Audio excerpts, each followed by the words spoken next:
بسم اللہ الرحمن الرحیم۔ آج کی ویڈیو میں ہم ایک ایسے کھانے کا ذکر کرنے والے ہیں کہ جس کو خود اللہ پاک روزانہ ایک قوم کے کھانے کے لیے نازل کرتا تھا۔ جی ہاں، تاریخ میں ایک ایسی قوم بھی گزری ہے کہ جس کے نبی کی دعا پر روزانہ ان کی پوری قوم کے لیے آسمان سے کھانا اترتا تھا۔ کیا وہ کھانا جنت میں تیار ہوتا تھا؟ اس کھانے میں کیا کیا نازل ہوتا تھا؟ آئیے دوستو، آج آپ کو من و سلویٰ کی حقیقت کے بارے میں بتاتے ہیں۔ بنی اسرائیل کے آباء و اجداد کا وطن شام تھا، لیکن حضرت یوسف علیہ السلام کے دور میں جب انہوں نے دیکھا کہ حضرت یوسف علیہ السلام مصر میں طاقتور ہو گئے ہیں، تو بنی اسرائیل ہجرت کر کے آہستہ آہستہ مصر میں آباد ہو گئے۔ حضرت یوسف علیہ السلام کے بعد بنی اسرائیل پر فرعونوں کی غلامی کا دور شروع ہوا، اور آخر کار یہ غلامی اللہ کے پیارے نبی حضرت موسیٰ علیہ السلام کے دور میں ختم ہوئی۔ فرعون جب سمندر میں غرق ہوا تو حضرت موسیٰ علیہ السلام کو اللہ پاک کا حکم ہوا کہ اپنے ملک شام کو قوم عمالقہ کے قبضے سے چھڑوائیں۔ قوم عمالقہ ملک شام پر قابض ایک طاقتور قوم تھی، جو اس وقت دنیا کی سپر پاور مانی جاتی تھی۔ فرعون کی غلامی سے نجات حاصل کرنے کے بعد بنی اسرائیل کو حکم ہوا کہ عمالقہ سے جہاد کر کے ان سے اپنا وطن آزاد کروائیں۔ بنی اسرائیل جہاد کے لیے ملک شام کی طرف روانہ ہوئے۔ جب یہ قوم عمالقہ کی حدود کے قریب پہنچے تو ان کی قوت اور طاقت کا حال سن کر ہمت ہار بیٹھے اور جہاد سے منہ موڑ کر واپس لوٹے۔ اللہ پاک نے ان کے اس جرم کی سزا یوں دی کہ وہ اپنے گھروں تک جانے کی فکر میں دن بھر سفر کرتے، رات بسر کرنے کے بعد صبح کو اپنے آپ کو وہیں پاتے جہاں سے گزشتہ صبح انہوں نے سفر کا آغاز کیا ہوتا۔ اسی پریشان حالی کے عالم میں 40 سال انہوں نے میدان طے میں گزار دیے۔ اس وادی میں نہ کوئی سایہ دار درخت تھا، نہ ہی کوئی عمارت، نہ پینے کے لیے پانی، نہ کھانے کے لیے کوئی چیز، اور نہ ہی ضروریات زندگی کی کوئی اور دوسری چیز۔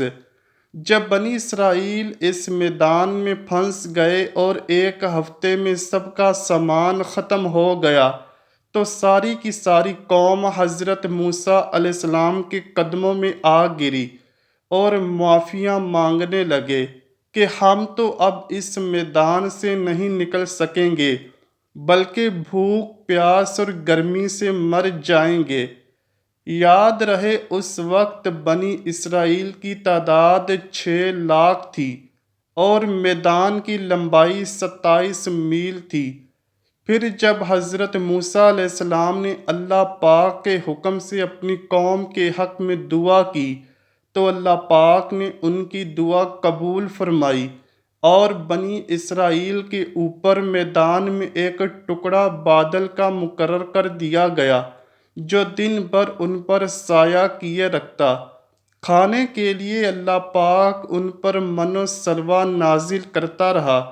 پانی کا اللہ پاک نے ایسے انتظام کیا کہ حضرت موسیٰ علیہ السلام کو حکم ہوا کہ کوہ طور کا جو سفید پتھر ہے اس پر اپنا عصا مارو۔ جیسے ہی حضرت موسیٰ علیہ السلام نے اس پتھر پر عصا مارا تو بنی اسرائیل کے 12 قبائل کے لیے اللہ پاک نے اس پتھر سے 12 انتہائی لذیذ چشمے جاری کر دیے۔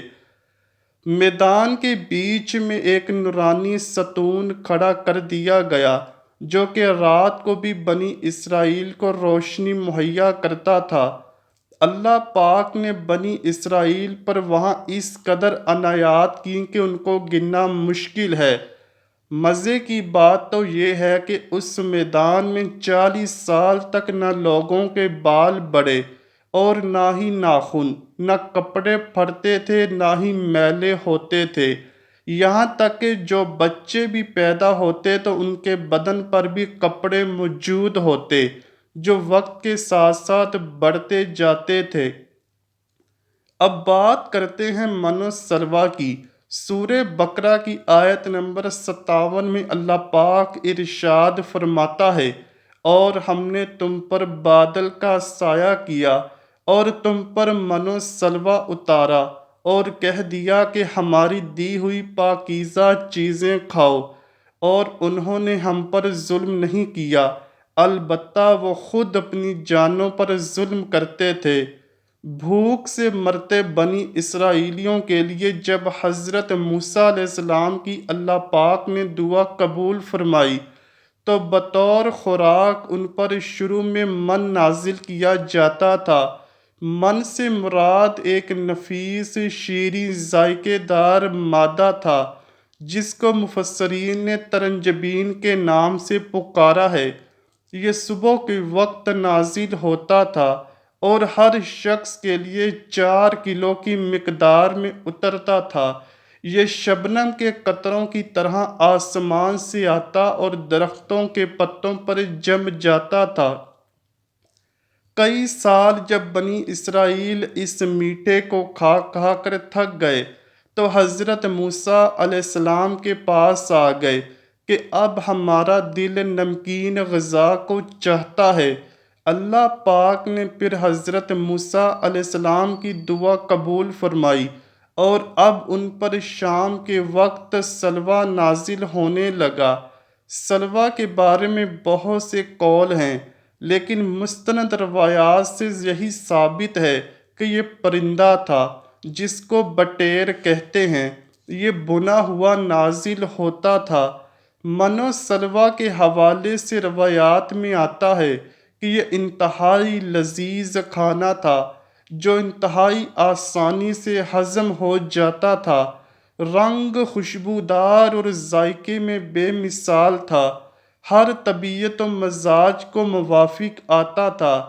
پھر اللہ نے بنی اسرائیل کو نافرمانی کی سزا دی، چونکہ حضرت موسیٰ علیہ السلام کو حکم تھا کہ کھانا روز کا روز کھا لیا جائے، لیکن جب کچھ لوگوں نے آہستہ آہستہ کھانا چھپانا شروع کر دیا اس ڈر سے کہ کہیں اگر کل نازل نہ ہوا تو ہم تو اس صحرا میں بھوک سے ہی مر جائیں گے، جب انہیں اللہ پاک کی ذات پر یقین نہ رہا تو پھر اللہ پاک نے ان کو سزا یہ دی کہ اس دن کے بعد دوبارہ کبھی من و سلویٰ ان پر نازل نہ کیا گیا، اور جنہوں نے من و سلویٰ ذخیرہ کیا تھا ان کا کھانا گل سڑ گیا۔ اس بارے میں حضور پاک صلی اللہ علیہ وآلہ وسلم کی حدیث مبارکہ ہے کہ اگر بنی اسرائیل نہ ہوتے تو کبھی کھانا خراب اور گوشت نہ سڑتا۔ اس حدیث سے ثابت ہے کہ کھانے کا گلنا اور سڑنا بھی بنی اسرائیل کے دور سے شروع ہوا۔ قرآن پاک میں اللہ پاک فرماتا ہے، جب تم نے موسیٰ سے کہا اے موسیٰ ہم سے ایک ہی قسم کے کھانے پر ہرگز صبر نہ ہو سکے گا، اس لیے اپنے رب سے دعا کیجیے کہ وہ ہمیں زمین کی پیداوار ساگ، ککڑی، گیہوں اور پیاز دے۔ آپ نے فرمایا بہتر چیز کے بدلے ادنیٰ چیز کیوں طلب کرتے ہو؟ اچھا شہر میں جاؤ، وہاں تمہاری چاہت کی یہ سب چیزیں ملیں گی۔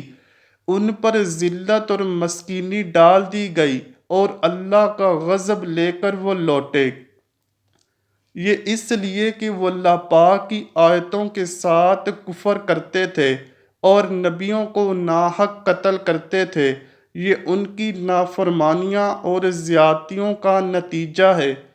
حضرت موسیٰ علیہ السلام اور حضرت ہارون علیہ السلام کی وفات کے بعد قوم کی بھاگ دوڑ حضرت یوش علیہ السلام نے سنبھالی اور قوم کو جنگ کی تربیت دینے لگے۔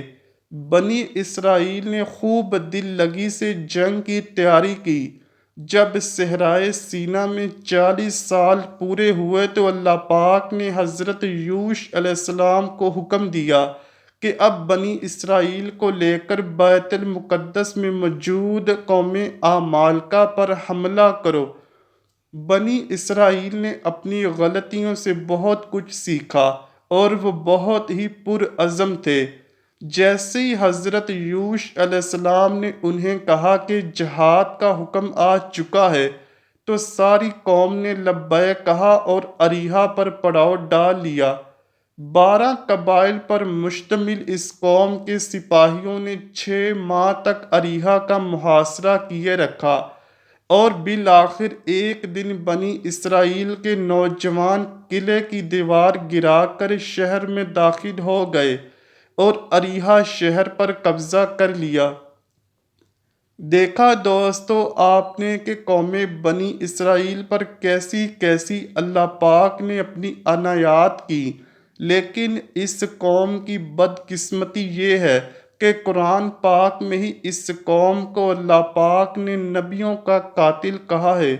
اللہ پاک سے دعا ہے کہ ہم ایسے واقعات سے عبرت حاصل کریں، نیک اعمال کرتے رہیں اور برائیوں سے دور رہیں۔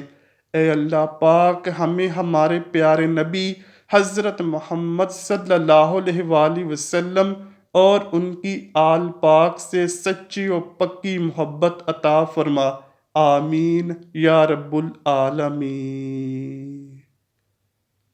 امید کرتا ہوں کہ آپ کو ویڈیو ضرور پسند آئی ہوگی۔ اگر ویڈیو پسند آئی ہے تو ویڈیو کو لائک کیجئے، شیئر کیجئے اور چینل کو لازمی سبسکرائب کیجئے۔ کمنٹ سیکشن میں اپنی رائے کا اظہار بھی ضرور کیجئے گا۔